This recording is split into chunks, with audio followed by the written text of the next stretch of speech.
Hello friends, welcome back to my channel. तो दोस्तों, आज की जो वीडियो है, इस वीडियो में हम भारतीय राष्ट्रीय आंदोलन के महत्वपूर्ण प्रश्नों को देखेंगे। जी हाँ दोस्तों, इस वीडियो में दोस्तों जो हम प्रश्न लेकर के आए हैं वह सभी प्रश्न आपके बीपीएससी टीआरई 1, टीआरई 2 और टीआरई 3 में पूछे गए प्रश्न हैं। तो दोस्तों, अगर आप बीपीएससी टीआरई 4 की तैयारी कर रहे हैं तो यह वीडियो आपके लिए बहुत ही इंपॉर्टेंट है, क्योंकि दोस्तों बीपीएससी क्या करता है कि बहुत से प्रश्न जो है वह आपका रिपीट करता है। तो इसलिए अगर आप प्रीवियस ईयर अच्छे से किए रहेंगे तो आपको पूरा अच्छे से प्रश्न तैयार रहेगा, तो आपको जो है कि एग्जाम में 5 से 10 नंबर का स्कोर जरूर करने के लिए मिलेगा। क्योंकि दोस्तों 5 से 10 प्रश्न तो रिपीट होते हैं, और सबसे इंपॉर्टेंट चीज कि आपको पेपर का पैटर्न मालूम चलेगा कि किस टॉपिक से प्रश्न बनते हैं और कहां से प्रश्न कैसे पूछे जाते हैं। तो इसलिए दोस्तों आपको प्रीवियस ईयर देखना बहुत ही जरूरी है। चलिए इस वीडियो को स्टार्ट करते हैं। पहला प्रश्न दोस्तों हमने लिया है कि बक्सर की लड़ाई के बाद किस संधि पर हस्ताक्षर किए गए हैं। तो ऑप्शन है इलाहाबाद की संधि, सुगौली की संधि, बेसिन की संधि या सालबाई की संधि। तो दोस्तों यह जो है कि 69th बीपीएससी में पूछा गया था। तो 69th बीपीएससी में जो प्रश्न आए थे उन सभी प्रश्नों को भी हम शामिल कर लिए हैं, क्योंकि इनसे भी प्रश्न कभी कभी आ जाते हैं। तो देखिए इसका जो सही आंसर होगा वह होगा इलाहाबाद की संधि। जी हाँ दोस्तों, ये वाला ऑप्शन सही होगा। इसमें जो है कि क्या हुआ था कि बक्सर की जब लड़ाई हुई थी तो उसके बाद रॉबर्ट क्लाइव और मुगल सम्राट जो शाह आलम द्वितीय था और जो है कि अवध के जो नवाब था सिराजुद्दौला के साथ जो है कि यह इलाहाबाद की संधि हुई थी। तो इसको आप याद रखिएगा। चलिए अगला प्रश्न देखा जाए। अगला प्रश्न आपका है कि डच ईस्ट इंडिया कंपनी ने किस वर्ष पटना में अपना कारखाना स्थापित किया। तो ऑप्शन है 1635 में, 1632 में या 1643 में या 1648 में। तो देखिए दोस्तों, यहाँ पर जो सही आंसर आपका हो जाएगा वह आंसर आपका है 1632 में। जी हाँ दोस्तों, डच ईस्ट इंडिया कंपनी ने वर्ष 1632 ईस्वी में पटना में अपना कारखाना जो है वह स्थापित किया था, जो अब पटना कलेक्ट्रेट के रूप में जाना जाता है। और पुर्तगाली जो है वह बिहार में प्रवेश करने वाले पहले यूरोपीय थे, और पुर्तगाली मुख्य रूप से मसालों और कपड़ों का व्यापार करते थे। तो इसको आप याद रखिएगा। अगला प्रश्न देखते हैं। अगला प्रश्न आपका है कि इनमें से कौन इंग्लैंड में भारत के अनाधिकारित दूत बने। तो अब पूछा गया है कि कौन ऐसा है जो कि इंग्लैंड में भारत का अनाधिकारित दूत बना था। ऑप्शन है सुरेंद्र नाथ बनर्जी, दादा भाई नौरोजी, स्वामी विवेकानंद। तो देखिए दोस्तों, यहाँ पर अगर हम सही आंसर की बात करें तो सही आंसर जो है वह आपका है, वह है दादा भाई नौरोजी। जी हाँ दोस्तों, इंग्लैंड में भारत के जो है कि अनाधिकारित दूत दादा भाई नौरोजी माने जाते हैं। 1866 ईस्वी में ईस्ट इंडिया कंपनी एसोसिएशन की स्थापना कर दादा भाई नौरोजी ने ब्रिटिश जनता और संसद को भारतीय विषयों से अवगत कराया था। तो इसको आप याद रखिएगा। चलिए अगला प्रश्न देखा जाए। अगला प्रश्न आपका है कि 1859 के भारतीय उपप्रवास अधिनियम ने निर्धारित किया था। तो ऑप्शन है बागान श्रमिकों को बिना अनुमति के चाय बागान छोड़ने की अनुमति नहीं थी, या बागान श्रमिकों को बिना अनुमति के जंगल छोड़ने की अनुमति नहीं थी, या बागान श्रमिकों को शादी करने की अनुमति नहीं थी। तो देखिए दोस्तों, यहाँ पर अगर हम सही आंसर की बात करें तो सही आंसर आपका क्या हो जाएगा। तो सही आंसर आपका है ए वाला। जी हाँ दोस्तों, 1859 के भारतीय उपप्रवास अधिनियम में यह निर्धारित किया गया था कि बागान श्रमिकों को बिना अनुमति के चाय बागान छोड़ने की अनुमति नहीं थी। तो इसको आप याद रखिएगा।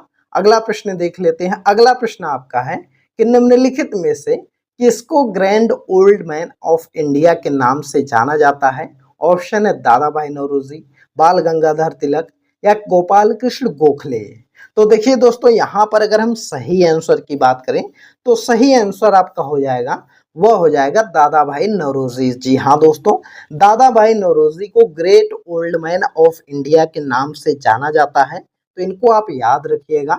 अगला प्रश्न देखते हैं। अगला प्रश्न आपका है कि निम्नलिखित में से ब्रिटिश शासन के दौरान भारतवर्ष के अंतर्गत निर्वनीकरण का मुख्य कौन सा मुख्य कारण था? तो पूछा गया है कि ब्रिटिश शासन में भारतवर्ष के अंतर्गत निर्वनीकरण का मुख्य कारण क्या था? ऑप्शन है रेलवे के मार्गों एवं तख्तों की मांग को पूरा करना तथा शाही नौसेना के लिए इमारती लकड़ी की आपूर्ति करना या नियोजित वनों की मांग को पूरा करना तथा चाय एवं कॉफी का वृक्षारोपण करना या विस्तारित खेती की मांग को पूरा करने के लिए भूमि को उत्पन्न कराना। तो देखिए दोस्तों, यहाँ पर अगर हम सही आंसर की बात करें तो सही जो आंसर आपका हो जाएगा वह हो जाएगा ऑप्शन नंबर डी। जी हाँ दोस्तों, एक से ज्यादा विकल्प सही हैं, क्योंकि दोस्तों ब्रिटिश शासन के दौरान भारत में निर्वनीकरण का मुख्य कारण विस्तारित खेती की मांग को पूरा करने के लिए भूमि को उन्नत करना था। साथ ही रेलवे का विकास, चाय बागान का विकास भी इसके अन्य कारण थे। तो इसलिए जो है कि आपका डी वाला विकल्प सही हो जाएगा, इसको आप याद रखिएगा। अगला प्रश्न देखते हैं। अगला प्रश्न आपका है कि 1857 के विद्रोह के मध्य नाना साहब ने अपने आप को मुगल सम्राट का क्या घोषित किया था? ऑप्शन है नाइब या जो है कि पेशवा, वजीर। तो देखिए दोस्तों, यहाँ पर अगर हम सही आंसर की बात करें तो सही आंसर आपका क्या हो जाएगा? तो सही आंसर जो है वह आपका हो जाएगा, वह हो जाएगा नाइब। जी हाँ दोस्तों, 1857 के विद्रोह में जो नाना साहब ने अपने आप को मुगल सम्राट का जो है वह नाइब घोषित कर दिया था। तो इसको आप याद रखिएगा। चलिए अगला प्रश्न देखते हैं। अगला प्रश्न है कि निम्नलिखित में से किस तिथि को रानी विक्टोरिया की उद्घोषणा जारी हुई थी? तो किस तारीख को उद्घोषणा जारी हुई थी? ऑप्शन है 1 नवंबर 1857 को, या 27 मार्च 1857 को, या जो है कि 1 नवंबर 1858 को। तो देखिए दोस्तों, यहाँ पर अगर हम सही आंसर की बात करें तो सही आंसर जो है वह 1 नवंबर 1858 हो जाएगा। जी हाँ दोस्तों, 1 नवंबर 1858 में इलाहाबाद में आयोजित दरबार में लॉर्ड कैनिंग ने महारानी विक्टोरिया की उद्घोषणा को पढ़ा था, और उद्घोषणा में जो है वह भारत में कंपनी का शासन समाप्त कर भारत का शासन सीधे क्राउन के अधीन कर दिया गया था, और भारत सचिव के पद का प्रावधान किया गया था। तो यह चीज उसमें थी कि क्या किया गया था कि जो रानी विक्टोरिया का घोषणा पत्र था उसमें सीधे जो है कि क्राउन के अंडर में शासन ले लिया गया था। तो इसको आप याद रखिएगा। अगला प्रश्न देखते हैं। अगला प्रश्न आपका है, निम्नलिखित में से किसने रानी लक्ष्मीबाई को ग्वालियर पर अधिकार करने में सहायता की? तो कौन ऐसा था जो कि रानी लक्ष्मीबाई को ग्वालियर पर जो है कि अधिकार करने में सहायता की थी? अफगान, ईरानी या मुगल?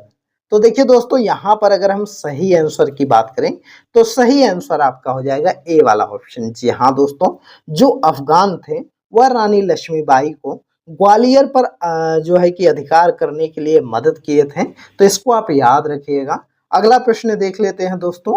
अगला प्रश्न आपका दिया गया है कि 1857 के विद्रोह को किसके द्वारा पहली बार प्रथम भारतीय स्वतंत्रता संग्राम के रूप में वर्णित किया गया था? तो ऑप्शन आपका दिया गया है वीडी सावरकर, या बाल गंगाधर तिलक, या आरसी मजूमदार। तो देखिए दोस्तों, यहाँ पर अगर हम सही बात आंसर की बात करें तो 1857 का जो विद्रोह था इसको पहली बार जो है कि प्रथम भारतीय स्वतंत्रता संग्राम के रूप में वर्णित किया था वह थे वीडी सावरकर। जी हाँ दोस्तों, वीडी सावरकर ने जो है इसको प्रथम भारतीय स्वतंत्रता संग्राम के रूप में वर्णित किया था। तो इसको आप याद रखिएगा। अगला प्रश्न देखते हैं। अगला प्रश्न है 1857 के विद्रोह के विफलता के निम्नलिखित में से कौन से कारण थे? तो 1857 का जो विद्रोह हुआ था वह विफल हो गया था, उसका कारण क्या था? अंग्रेजों की सैन्य श्रेष्ठता, या विद्रोहियों के पास कोई एकीकृत कार्यक्रम एवं विचारधारा नहीं थी, या समाज के सभी वर्गों से समर्थन का अभाव था?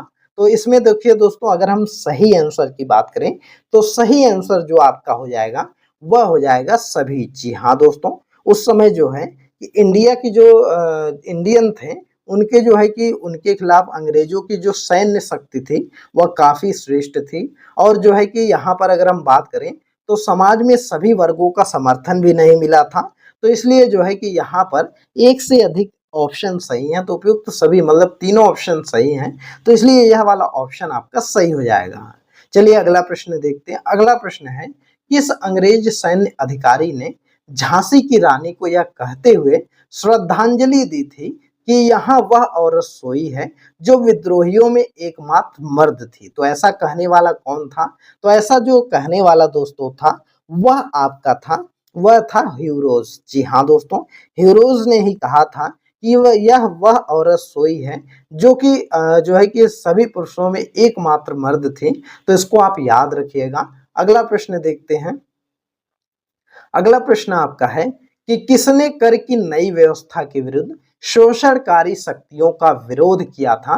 तो ऑप्शन है 1856 में खान देश की जनजातियों ने, या 1855-56 में बिहार के संथालियों ने, या 1850 में छोटा नागपुर की जनजातियों ने। तो देखिए दोस्तों, यहाँ पर अगर हम सही आंसर की बात करें तो सही आंसर जो हो जाएगा वह 1855-56 में बिहार के संथालियों ने। जी हाँ दोस्तों, 1855-56 में जो है वह बिहार के संथालियों ने, आदि जो वहाँ के आदिवासी थे, उन्होंने ब्रिटिश सरकार द्वारा लागू की गई नई कर नीति के विरुद्ध जो है वह सशस्त्र विद्रोह किया था। तो इसको आप याद रखिएगा। अगला प्रश्न देखते हैं। अगला प्रश्न आपका है कि किसके नेतृत्व में संथाल विद्रोह 1855-56 हुआ था? तो किसके जो है कि नेतृत्व में यह हुआ था? राजकुमार शुक्ल, एम.एन. सिन्हा, या सहजानंद सरस्वती? तो देखिए दोस्तों, यहाँ पर अगर हम सही आंसर की बात करें तो सही आंसर आपका क्या हो जाएगा? तो सही आंसर जो है वह आपका ई वाला हो जाएगा। जी हाँ दोस्तों, जो संथाल विद्रोह हुआ था वह आदिवासियों द्वारा किया गया विद्रोह था। तो उसमें राजकुमार शुक्ल नहीं थे, न ही एम.एन. सिन्हा थे, और न ही सहजानंद सरस्वती थे। तो इसलिए सी वाला ऑप्शन आपका, ई वाला ऑप्शन सही हो जाएगा। चलिए अगला प्रश्न देखते हैं। अगला प्रश्न आपका है कि बंकिम चंद्र चटर्जी का उपन्यास आनंद मठ में किस विद्रोह का उल्लेख है? तो देखिए दोस्तों, अगर हम आनंद मठ की बात करें तो आनंद मठ में जो आपका विद्रोह का उल्लेख है वह आपका है सन्यासी विद्रोह। जी हाँ दोस्तों, सन्यासी विद्रोह का उन्होंने उल्लेख किया है। तो इसको आप याद रखिएगा। दोस्तों, यह जो प्रश्न हम आपको करवा रहे हैं यह सभी प्रश्न आपके एग्जाम के पॉइंट ऑफ व्यू से बहुत ही ज्यादा इंपॉर्टेंट है। यह सभी प्रश्न आपके एग्जाम में पूछे जाने वाले प्रश्न हैं। तो इसलिए अगर आप तैयारी 4 की तैयारी कर रहे हैं तो आप इस चैनल को जरूर सब्सक्राइब करिएगा और सभी वीडियोस को अच्छे से देखिएगा, क्योंकि दोस्तों यह सभी प्रश्न जो है कि आपके एग्जाम में आते हैं। और बीपीएससी का तो यह पैटर्न ही रहा है कि जो है कि कुछ ना कुछ प्रश्न रिपीट जरूर करता है। तो इसलिए आप इसको अच्छे से देखिए। चलिए अगला प्रश्न देखते हैं। अगला प्रश्न आपका है कि बंकिम चंद्र चट्टोपाध्याय के आनंद मठ में किस विद्रोह का उल्लेख है? तो आनंद मठ में किस विद्रोह का उल्लेख किया गया है? ऑप्शन है सन्यासी, शामथाल, या नील विद्रोह का। तो देखिए दोस्तों, यहाँ पर अगर हम सही आंसर की बात करें तो सही आंसर आपका सन्यासी विद्रोह है। देखिए सेम प्रश्न दोस्तों आपका बीपीएससी स्कूल टीचर 2023 में पूछा गया था, और यही प्रश्न जो हमने पीछे आपको करवाया वह टीआरई 2 में पूछा गया था। तो इसलिए आपका क्वेश्चन रिपीट हर बार होता है, इसलिए प्रीवियस ईयर करना बहुत ही जरूरी है। अगला प्रश्न देखते हैं। अगला प्रश्न है, बंकिम चंद्र चटर्जी के उपन्यास आनंद मठ प्रकाशित किया गया था। तो आनंद मठ जो है वह कब प्रकाशित हुआ था? 1881 में, या 1882 में, या 1880 में? तो देखिए दोस्तों, अगर हम आनंद मठ की बात करें तो जो आनंद मठ आपका प्रकाशित हुआ था यह 1882 ईस्वी में हुआ था। जी हाँ दोस्तों, 1882 ईस्वी में आनंद मठ का प्रकाशन हुआ था। तो इसको याद रखिएगा। अगला प्रश्न है आपका कि निम्नलिखित में से कौन सी घटना सबसे पहले हुई थी? तो घटना पूछा गया है कि इनमें से कौन सी घटना सबसे पहले हुई थी। ऑप्शन है संथाल विद्रोह, बिरसा मुंडा का विद्रोह, या जो है कि ताना भगत आंदोलन। तो देखिए दोस्तों, यहाँ पर अगर हम सही आंसर की बात करें तो सही आंसर आपका हो जाएगा ए वाला। जी हाँ दोस्तों, सबसे पहले जो घटना हुई थी वह आपका जो है कि संथाल विद्रोह हुआ था। तो इसको याद रखिएगा। और यह जो विद्रोह है यह 30 जून 1855 ईस्वी में हुआ था, तो इसको आप याद रखिएगा। और जो है कि अगर हम बात करें बिरसा मुंडा विद्रोह की, तो यह 1895 से लेकर के 1900 के आसपास यह हुआ था। और उसके बाद अगर हम बात करें ताना भगत आंदोलन की, तो यह 1814 से लेकर के 1914 से लेके 1920 ईस्वी के आसपास हुआ था, तो इसको आप याद रखिएगा। चलिए अगला प्रश्न देख लिया जाए। अगला प्रश्न आपका है कि ताना भगत आंदोलन संबंधित है, तो ताना भगत आंदोलन किससे संबंधित है? दलित आंदोलन से, या आदिवासी आंदोलन से, या किसान आंदोलन से? तो देखिए दोस्तों, अगर हम बात करें तो ताना भगत आंदोलन जो संबंधित है आपका, वह है आदिवासी आंदोलन से। जी हाँ दोस्तों, बी वाला ऑप्शन आपका सही हो जाएगा, आदिवासी आंदोलन से यह संबंधित है, तो इसको आप याद रखिएगा। चलिए अगला प्रश्न देखते हैं। अगला प्रश्न आपका है कि निम्नलिखित में से कौन सा विद्रोह या आंदोलन लंबी दाढ़ी रखने पर कर लगाए जाने पर हुआ था? तो देखिए ऑप्शन है फैराजी आंदोलन, या पागलपंथी विद्रोह, या वहाबी आंदोलन। तो देखिए दोस्तों, यहाँ पर अगर हम सही आंसर की बात करें तो सही आंसर आपका है सी वाला। जी हाँ दोस्तों, वहाबी आंदोलन जो हुआ था यह आपका लंबी दाढ़ी रखने पर कर लगाया गया था, तो उसके विद्रोह में यह हुआ था, तो इसको आप याद रखिएगा, इंपॉर्टेंट है। चलिए अगला प्रश्न देखते हैं। तो दोस्तों, इस वीडियो में इतना ही प्रश्न हम शामिल किए हैं, तो यह वीडियो आपको कैसी लगी कमेंट करके बताइएगा। और दोस्तों, सबसे इम्पोर्टेंट बात है कि आप चैनल को जरूर सब्सक्राइब कर लीजिएगा, क्योंकि दोस्तों इस चैनल पर हम जो है जब तक आपका एग्जाम होगा तब तक पूरा सिलेबस कवर करा देंगे। जितने भी इम्पोर्टेंट प्रश्न हैं, जो भी सिलेबस आपका, चाहे इतिहास हो गया, भूगोल हो गया, भारतीय राष्ट्रीय आंदोलन हो गया, या जो है कि आपका साइंस हो गया, या मैथ्स हो गया, सब कुछ इस चैनल पर कराया जाएगा। तो इसलिए चैनल को जरूर सब्सक्राइब करिएगा। और दोस्तों, जो प्रीवियस ईयर अभी करा रहे हैं इसको आप अच्छे से देख लीजिएगा, जिससे कि आपकी एक अच्छी तैयारी हो जाएगी। तो चलिए, यह वीडियो पसंद आई हो तो इस वीडियो को लाइक करिए, ज़्यादा से ज़्यादा शेयर करिए, और चैनल पर नए हैं तो चैनल को जरूर सब्सक्राइब करिए। चलिए मिलते हैं अगले एक नई वीडियो में, तब तक के लिए बाय बाय।